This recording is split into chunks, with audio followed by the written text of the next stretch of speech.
Assalamualaikum warahmatullahi wabarakatuh. Salam sejahtera, salam sehat untuk kita semua. Semoga juga teman-teman, dimanapun teman-teman berada bersama dengan seluruh keluarga, dalam keadaan baik-baik saja, tetap semangat dengan saya Bung Ropan. Dan tim nasional Indonesia sedang merajuk mimpi ya untuk menuju ke Piala Dunia 2026 ketika Amerika, Meksiko, dan Kanada sebagai tuan rumah bersama. Apakah kita bisa lolos ke Piala Dunia? Semua masih terbuka. Tidak ada yang tidak mungkin. Ya, mungkin banyak yang mengatakan ini mimpi. Ya, boleh-boleh saja. Ini tidak mudah. Oke. Ya, tidak gampang memang. Tetapi ketika kita menang melawan Arab Saudi dengan nilai 6 saat ini, hanya 1 poin di belakang Australia, saya rasa semua bisa terjadi. Ya, untuk bisa lolos ke putaran keempat itu sangat terbuka.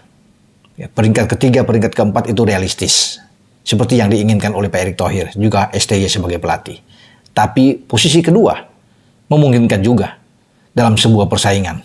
Ya, kita sekarang unggul selisih gol dari Arab Saudi yang turun ke posisi keempat. Nilai kita boleh sama.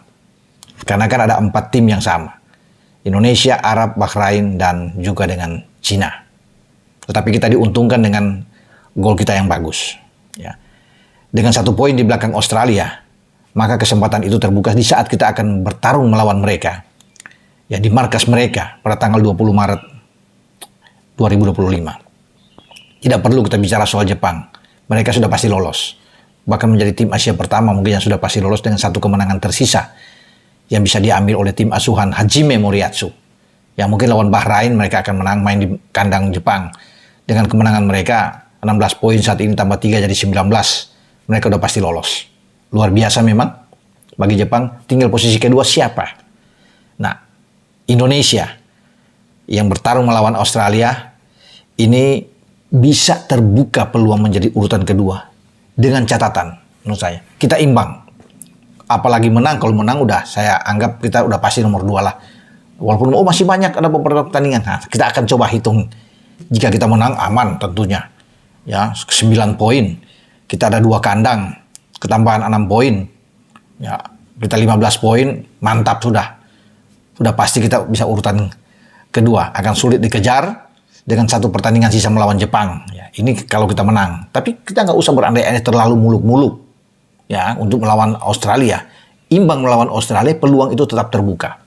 Karena pasti kita harus ambil 2 kandang kita, Bahrain dan Cina itu. Karena Bahrain tanggal 25 Maret, kemudian dengan Cina tanggal 5 Juni. Ya, sebelum kita ke Jepang tanggal 11. Jadi secara hitung-hitungan kita ambil 1 poin itu penting. Dengan 6 poin ketambahan Bahrain dan Cina 7 poin. Sekarang ada 6. Jadi artinya untuk bisa mendapatkan 13 poin itu sudah di tangan bagi kita. Ya, kalau kita bisa mengambil 1 poin dari Australia. Kenapa? Australia masih harus bertarung melawan Jepang.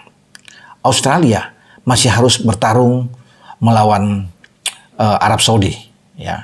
Karena melawan Jepang dan Arab Saudi mereka bermain imbang, ya. Jadi posisi untuk imbang juga sangat besar. Ketika Jepang datang ke Australia, Jepang bisa imbang. Apalagi kalau Jepang bisa menang melawan Australia, lebih aman kita, posisi kita. Ya, katakan imbang. Australia 7, ya. Naik 8 atau dengan Arab Saudi. Karena dengan Arab Saudi itu pertandingan terakhir. Itu yang berbahaya buat mereka. Ya. Kemudian mereka harus bertarung lagi ya, dengan Cina. Bisa saja Cina membuat kejutan untuk imbang. Kalaupun mereka menang melawan Cina, paling tidak dengan 2 hasil imbang, Jepang dan... Karena 2 laga terakhir kan mereka akan tarung dengan Jepang dan Arab. Dengan hasil imbang juga, mereka paling tidak hanya 12 poin. Ya, dalam 3. Karena kita draw kan. Mereka ke Cina, mereka ambil 3 poin dari Cina. Mereka 10. 2 kali imbang. Ini hitung-hitungannya aja. Ya itu bisa bukan tidak mungkin ya. Dengan Jepang dan dengan Arab. Cuma 12 poin. Kita 13. Ya, kalau kita imbang dengan mereka, menang lawan Bahrain dan melawan Cina. Dan kita kalah lawan Jepang. Bahkan dengan Jepang kita bisa mendapat 1 poin di saat Jepang sudah nggak ada pengaruh apa-apa. Jepang bisa bermain dengan tim keduanya. Dan mereka cukup bermain imbang dengan kita. Nggak perlu terlalu forsir untuk bisa memenangkan pertandingan. Kita 14 poin. Lebih aman lagi buat kita. Makanya saya bilang, posisi kita untuk merebut Tempat kedua itu sangat besar dengan catatan kita imbang saja melawan Australia. Tidak perlu mengejar kemenangan. Bahkan kalau mengejar kemenangan itu tuh bonus besar buat kita, karena Australia juga pasti akan habis-habisan. Mereka ingin untuk dapat posisi kedua. Ya, karena menang melawan Indonesia bagi Australia dengan 10 poin itu aman buat mereka. Nah, kita tinggal mengincar tentunya posisi ketiga, posisi keempat jika kita kalah melawan mereka. Tapi itu yang saya bilang sekarang, anak-anak pasti akan termotivasi. The winning team yang dilakukan oleh STY ketika melawan Arab Saudi itu jangan diubah. Itu saja kita tampilkan. Ya, 11 di starting 11 itu kita bawa melawan Australia. Karena kita punya kesempatan untuk counter attack yang bagus dengan Marcelino berdiri di belakang dua striker. Memang kita tidak punya Ragnar Oratmangun yang kena akumulasi kartu, tapi kita sudah kedatangan Ole. Ya, dengan Ole ada berada di depan lebih aman. Ya, kita juga memang tidak punya Justin Hubner, tetapi kedatangan Mes dan juga dengan Kevin Dix akan mengisi semua di belakang menjadi semua sempurna buat kita. Tinggal tergantung STY untuk meramu, meracik suatu komposisi yang terbaik. Karena di belakang sudah sangat-sangat mewah menurut saya. Ya, memang mereka agak bermasalah karena masih kurang begitu bugar. Tapi dalam 3-4 bulan ke depan saya pikir aman buat mereka untuk bisa memperkuat tim nasional kita yang menghadapi Australia. Nah, kemudian Arab yang menjadi pesaing kita setelah kalah lawan kita. Arab juga dalam posisi yang agak sulit, ya. Karena saya bilang tadi kan mereka akan ke Jepang. Setelah digebuk Jepang 2-0 ke Jepang, tidak akan mungkin mereka menang melawan Jepang. Pasti akan kalah lagi melawan Jepang. Kemudian mereka akan ke Bahrain. Ya. Ini agak sulit setelah Bahrain menahan mereka imbang, Bahrain juga butuh menang. Nah, kalau mereka imbang dengan Bahrain, ini lebih bagus buat kita. Ini kan hitung-hitungan, mereka imbang, mereka kalah. Nah, mungkin kemenangan mereka melawan Cina. Karena mereka menang melawan Cina 2-1, Cina akan ke mereka. Katakan mereka bisa menang. Ya. Dengan 6 poin saat ini 9 poin. Kalah lawan Jepang, tapi kemudian draw melawan Bahrain. Ya, mereka cuma 10 poin. Nah, mereka akan bertarung terakhir hidup mati melawan Australia. Kalaupun ini berakhir imbang cuma 11 poin. Kalaupun mereka menang melawan cuma 13 poin.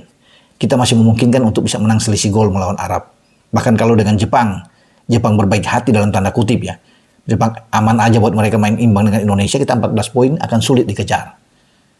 Itu hitung-hitungan dari saya yang bisa terjadi. Kalau Bahrain dan Cina sulit karena lawan kita yang paling berat setelah kita mengalahkan Arab adalah Australia dan Arab Saudi sendiri yang masih memungkinkan untuk bisa menyalahi kita. Ya, itu yang kita lihat. Kalau Bahrain agak sulit karena mereka akan ketemu Jepang nantinya kan. Dari saat kita ketemu dengan Australia mereka harus Jepang kalah, dihajar sama Jepang 5-0 di kandang Bahrain dan Bahrain pasti akan kalah. Kemudian Bahrain akan ketemu dengan kita. Bahrain akan datang ke kita. Tanggal 25 Maret. Kesempatan buat kita gebuk mereka. Setelah kita hampir menang. Ya, hanya diuntungkan oleh wasit Ahmed Al-Kaf saat itu. Sehingga 2-2. Dengan penambahan waktu injury time yang lebih panjang. Jadi kalau kita bisa menang melawan Bahrain, selesai. Bahrain kalah lawan Jepang, kalah lawan kita. Mereka sulit untuk bisa mengejar. Ya, mereka akan ketemu dengan Cina. Ya, main di kandang memang dengan Cina, tapi tidak mudah buat mereka. Ya, kalau mereka bisa menang melawan Cina, ya mereka 6-9, kemudian mereka juga menang melawan katakan lawan Arab imbang ya sudah cuma 10 poin. Mereka mesti menang lawan Arab. Kalau menang lawan Arab, ya cuma 12 poin juga. 9 tambah 3. Makanya posisi kita sangat kuat. Ya, sangat kuat. Kalau kita bermain imbang dengan Australia, itu kunci buat kita untuk bisa langsung lolos. Jadi untuk peringkat ketiga keempat bisa aman buat kita, tapi kita bisa mendapatkan posisi kedua yang bisa mendampingi Jepang. Karena kita berharap Jepang yang akan membantu kita untuk menggebuk habis tuh. Jepang hajar Australia, Jepang hajar Arab, Jepang hajar Bahrain, selesai semuanya, menguntungkan buat kita. Karena kita masih punya 2 kandang itu. Ya, kita juga walaupun sudah dapat 1 poin, misalnya dapat 1 poin melawan Australia ini, ya Jai Isyas dan kawan-kawan harus habis-habisan di kandang. Dan saya pikir setelah menang melawan Arab, saya lihat bisa kita ambil Bahrain. Bahrain itu ketakutan datang di kita. Mereka ngeper. Ya, kita ambil ini kesempatan. Di saat mental mereka masuk GBK agak down, ya, dengan tekanan yang luar biasa dari supporter fanatik militan kita akan hancurkan. Ya. Cina juga. Di Cina kan kita sebenarnya menang. Kita unggul segalanya buat mereka, baik dalam ball position, dalam shoot, on target, dan semua. Ya, Tapi kita kena dengan 2 counter attack. Tapi melihat penampilan kita yang butuh menang, apalagi main di GBK, Cina kita bisa ambil. Kalau cuma menang 1-0 juga dengan 2 gol bisa kita dapatkan melawan Cina. Kita akan bermain lebih terbuka dengan mereka, kan pasti mereka akan bertahan. Di Cina aja mereka bertahan bermain lawan kita. Counter attack, apalagi main di GBK. Kita punya kesempatan untuk menghajar mereka. Jadi ini modal kuat dengan ketambahan 7 poin. Berharap 8 poin dengan Jepang kalau imbang tadi. Dan itu bisa memungkinkan buat kita. Di saat Jepang kan sudah aman. Karena saya bilang tadi, Jepang ketika melawan Bahrain pada tanggal 20 di bulan Maret sudah pasti lolos. Itu. Ya. Dan Jepang kan menginginkan, seperti Moriyasu bilang, lebih suka Indonesia yang lolos mendampingi mereka. Nah, semoga apa yang dikatakan oleh pelatih Jepang, Moriyasu ini bisa menjadi kenyataan dan Jepang bisa membantu juga kita dalam tanda kutip dengan menghajar. Walaupun mereka sudah lolos, tapi mereka tetap serius menghajar Australia, juga menghajar Arab Saudi, dan ini kan aman ya, buat kita di saat kita terakhir jumpa dengan mereka.